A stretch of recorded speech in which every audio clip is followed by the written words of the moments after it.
Hello student. आज का हमारा टॉपिक है थ्योरी ऑफ मोटिवेशन। देखिए, लास्ट वीडियो में हमने मोटिवेशन के बारे में पढ़ा था, ठीक है। यानी लास्ट वीडियो में मोटिवेशन की प्रोसेस वगैरह हमने पढ़ी थी, नेचर पढ़े थे।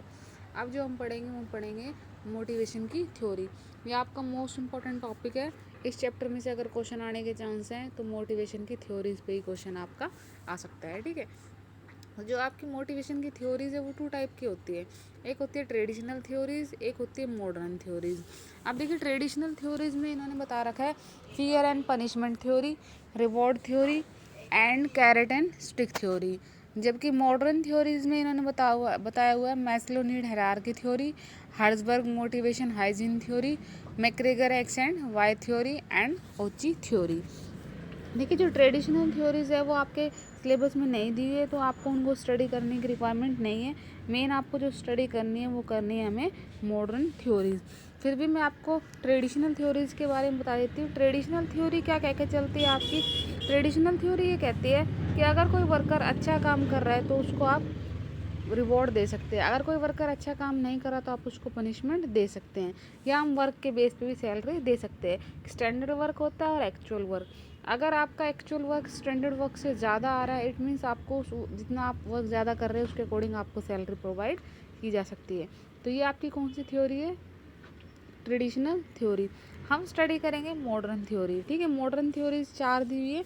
पहले हम इस वीडियो में आपकी 2 थ्योरी स्टडी करेंगे, देन नेक्स्ट वीडियो में 2 थ्योरी, ठीक है। तो ये थ्योरीज आपकी मोस्ट इंपॉर्टेंट है और ये थ्योरी आपसे अलग से भी पूछी जा सकती है, ठीक है। तो फर्स्ट हम करेंगे मैस्लो नीड हायरार्की थ्योरी। देखिए, मैस्लो ने क्या किया, अब्राहम मैस्लो ने 1943 में ये थ्योरी दी है। मैस्लो बोलता है कि जो भी हमारी थ्योरीज होती है ना, ये जो भी हमारी नीड्स होती है उनको उन्होंने अलग अलग टाइप से क्लासीफाई कर दिया है। ये कहता है कि कोई भी पर्सन है, पहले वो अपनी बेसिक नीड को कंप्लीट करता है।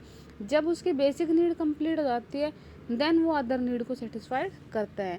यहाँ पर इसने नीड को 5 पार्ट्स में डिवाइड किया। जैसे फर्स्ट इन्होंने फिजियोलॉजिकल नीड्स, शारीरिक आवश्यकताएँ, देन सेफ्टी नीड, सुरक्षा आवश्यकताएँ, देन एफिलिएशन और सोशल नीड्स, सामाजिक आवश्यकताएँ, देन एस्टीम नीड्स, सम्मान की आवश्यकताएँ, देन सेल्फ एक्वाइजेशन नीड, आत्म प्राप्ति की आवश्यकताएँ। अब देखिए, सबसे पहले मनुष्य की बेसिक नीड होती है शारीरिक आवश्यकताएँ। जैसे शारीरिक आवश्यकताएँ आप सभी को पता है, रोटी, कपड़ा और मकान। तो पहले जो मनुष्य होता है, पर्सन होता है, उसकी ये नीड होती है। जब उसकी ये नीड सेटिस्फाइड हो जाती है देन वो नेक्स्ट नीड पर आता है। जैसे आपकी सेफ्टी नीड आ गई, ठीक है। सेफ्टी नीड भी आपकी 2 टाइप से होती है। सेफ्टी नीड में क्या बताएंगे आपको कि या तो आपकी फिजिकल सेफ्टी हो सकती है या इकोनॉमिक सेफ्टी हो सकती है, ठीक है। फिजिकल सेफ्टी में आप क्या बताएंगे? जैसे आप किसी दुर्घटना से अपने आप को बचाना चाहेंगे, एक्सीडेंट वगैरह से, ठीक है। और आपकी इकोनॉमिक नीड में क्या होगी, आप अपने एम्प्लॉयमेंट को सेव करना चाहते हैं, तो ये आपकी किस में होगी? Safety need. इसमें आप इंश्योरेंस वगैरह ले सकते हो, ठीक है। तो इंश्योरेंस वगैरह तो जब भी लोगे जब आपकी बेसिक नीड कंप्लीट हो जाएगी। तो इट मीन्स सबसे पहले हमारी फिजियोलॉजिकल नीड्स कंप्लीट हो जाती है, देन हम किस पर आते हैं? सेफ्टी।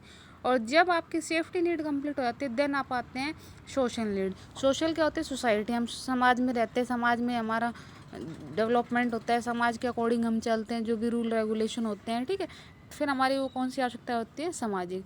सामाजिक आवश्यकताएं के बाद आती है हमारी सम्मान की आवश्यकता है। सम्मान की आवश्यकताएं का मतलब क्या होता है? जो हमारे स्टेटस से रिलेटेड होते हैं, हमारी ईगो से। जैसे हर कोई व्यक्ति अच्छा दिखना चाहता है, अच्छा रहना चाहता है, खाना पीना अच्छा करता है, तो ये सारा हमारा किस में आता है? स्टेटस नीड में। और जब ये नीड आपकी कंप्लीट हो जाती है देन आपकी जो लास्ट नीड आती है वो आती है आपकी सेल्फ एक्वाइजेशन नीड, आत्म प्राप्ति की आवश्यकता है। अब आप सेल्फ सेटिस्फेक्शन करना चाहते हैं क्योंकि आपने अपनी सभी नीड्स को कंप्लीट कर लिया है। सेल्फ सेटिस्फेक्शन में आपकी कोई भी पर्सनल नीड आपकी आ सकती है। जैसे कि म्यूजिशियन है, वो अपने आप को म्यूज़िक में परफेक्ट करना चाहता है, ठीक है। यहाँ इन्होंने एग्जांपल दिया हुआ है, तो ये आपकी नीड है, ठीक है। तो ये आपकी कौन सी है? Maslow need hierarchy theory. Then next देखिए, देन आती है इसकी एजम्पशन, कि जो आपकी मैस्लो नीड थ्योरी है उसकी क्या एजम्पशन है? People behaviour affected by there needs, यानी पीपल का बिहेवियर किस पर अफेक्ट करता है? उसकी नीड्स पर। वही बात आ गई, नीड्स के अकॉर्डिंग ही वो क्या करता है? सेटिस्फेक्शन करता है। जब एक नीड सेटिस्फाइड हो जाती है देन नेक्स्ट नीड पर आ जाता है।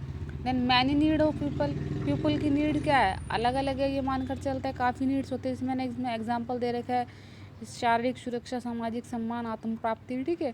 तो ये सारी नीड्स होती है। Motivation and with the satisfaction of need, यानी मोटिवेशन आपका कब कंप्लीट होगा?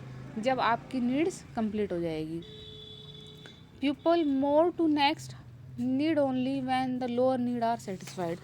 इसका मतलब क्या हुआ, पीपल अपनी नेक्स्ट नीड पर कब जाएगा, जब उसकी जो बेसिक नीड है वो क्या हो जाएगी, कंप्लीट। यानी जब उसकी लोअर नीड कंप्लीट हो जाएगी तभी वो किस पर जाएगा, आपकी ऊपर नीड्स पर वो जाएगा। तो ये क्या है, आपकी एजम्पशन है किसकी, मैस्लो की थ्योरी की, ठीक है।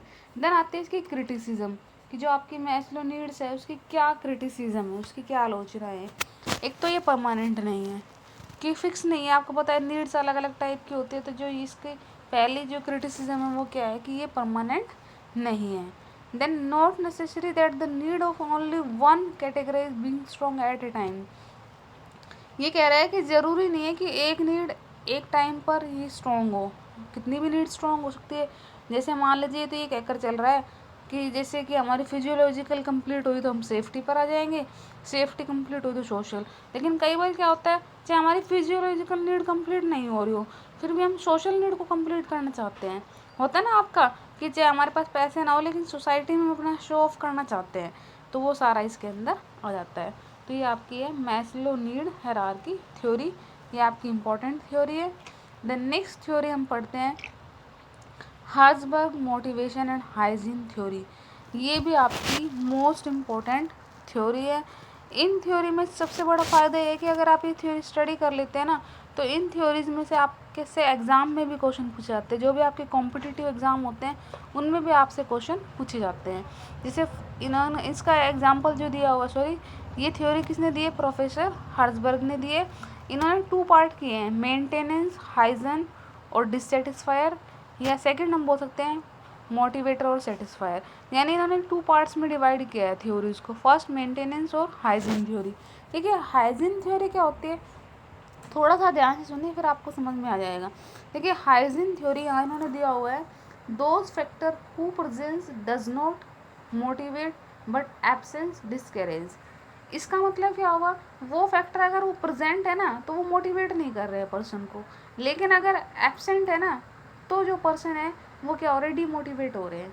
इट मीन सिंपल है, अगर कोई फैक्टर प्रेजेंट है तो हमें काम करने के लिए मोटिवेट नहीं कर रहा, ये नहीं कह रहा कि उसको देख के हम काम करेंगे, लेकिन अगर वो प्रेजेंट नहीं है तो फिर हमारा काम करने का मन नहीं करेगा। जैसे इन्होंने एग्जाम्पल दिया हुआ है, कंपनी की पॉलिसी हो गई, भाई पॉलिसी अगर प्रेजेंट है तो हमें मोटिवेट नहीं कर रही है, लेकिन जैसे पॉलिसी आई नहीं, हमें रूल रेगुलेशन ही नहीं पता तो हम डीमोटिवेट हो जाएंगे, ठीक है। और उन्होंने दे रखा है पर्सनल रिलेशन हमारे ओनर के साथ या किसी भी जो भी आपके लेबर वगैरह उनके साथ, सैलरी स्टेटस, इकोनॉमिक एनवायरनमेंट, ठीक है, ये दिया हुआ है। देन नेक्स्ट जो आपकी थ्योरीज आती है वो आती है मोटिवेटर और सेटिस्फाइड। मोटिवेटर थ्योरी वही होगी जो हमें मोटिवेट करती है, नाम से क्लियर है, जो फैक्टर हमें मोटिवेट करते हैं। जैसे इन्होंने रिस्पॉन्सिबिलिटी दिया हुआ है एग्जाम्पल में, एडवांसमेंट दिया हुआ है, अचीवमेंट दिया हुआ है, शायद आपको क्लियर नहीं दिख रहा, आप बुक से देख लेना, ठीक है। तो मोटिवेटर फैक्टर वो फैक्टर होंगे जो हमें मोटिवेट करते हैं, ठीक है। तो देखिए जो आपके जो फर्स्ट थे मेंटेनेंस फैक्टर को हम जॉब कंडीशन भी बोल सकते हैं, और जो मोटिवेटर फैक्टर उनको जॉब फैक्टर भी बोल सकते हैं, ठीक है। अब इसकी क्रिटिसिज्म करते हैं। क्रिटिसिज्म क्या होगी, इसकी आलोचना है। क्या आलोचना है, एक तो ये फैक्टर आपका अप्रोप्रिएट नहीं है, यानी ये थ्योरी आपकी अप्रोप्रिएट नहीं है। क्यों, जैसे इन्होंने फर्स्ट मेंटेनेंस थ्योरी में क्या बताया कि जो फैक्टर प्रेजेंट होता है तो हमें मोटिवेट नहीं करते, लेकिन प्रेजेंट नहीं है तो हमें डिमोटिवेट कर रहे हैं। जैसे इन्होंने इसमें सैलरी का एग्जांपल ले लिया, अब हम ये मानकर चल रहे हैं कि सैलरी अगर प्रेजेंट है तो हमें मोटिवेट नहीं कर रही, और प्रेजेंट नहीं है तो हमें डिमोटिवेट कर रही, लेकिन ऐसा नहीं है, सैलरी तो हमें मोटिवेट करती है। ये तो आपको पता है, सैलरी ज़्यादा होगी तो हम अच्छे तरीके से काम करेंगे, और सैलरी कम होगी तो हम अच्छे तरीके से काम नहीं करेंगे। या कई बार क्या होता है, ये वाली आपकी थ्योरी वहाँ अप्लाई हो सकती है जहाँ सैलरी की इम्पोर्टेंट ही ना हो, यानी जिन कंट्री में जो आपकी नीड्स हैं उनको कंप्लीट किया जाए, जो भी आपकी बेसिक नीड है वो कंप्लीट की जाए, तो आपके लिए सैलरी इम्पोर्टेंट ना हो, तो ऐसा हो सकता है, तो ये थ्योरी आपकी अप्लाई हो सकती है। देन इन्होंने बोल रखा कैटेगराइजेशन इज़ नॉट प्रैक्टिकल। जो इन्होंने कैटेगराइजेशन किया हो, कैटेगराइजेशन का मतलब जो इन्होंने पार्ट किया हुआ है ना, ये प्रैक्टिकली सही नहीं है। जिस टाइप का इन्होंने हाइजीन फैक्टर बनाया है, मोटिवेटर फैक्टर बनाया है, तो वो प्रैक्टिकल नहीं है, ठीक है। तो ये 2 थ्योरी है, आज के लिए इतना ही। बाकी नेक्स्ट जो हम कल करेंगे, जो आपके 2 थ्योरीज आपकी रह जाएगी, ठीक है। Okay, thank you.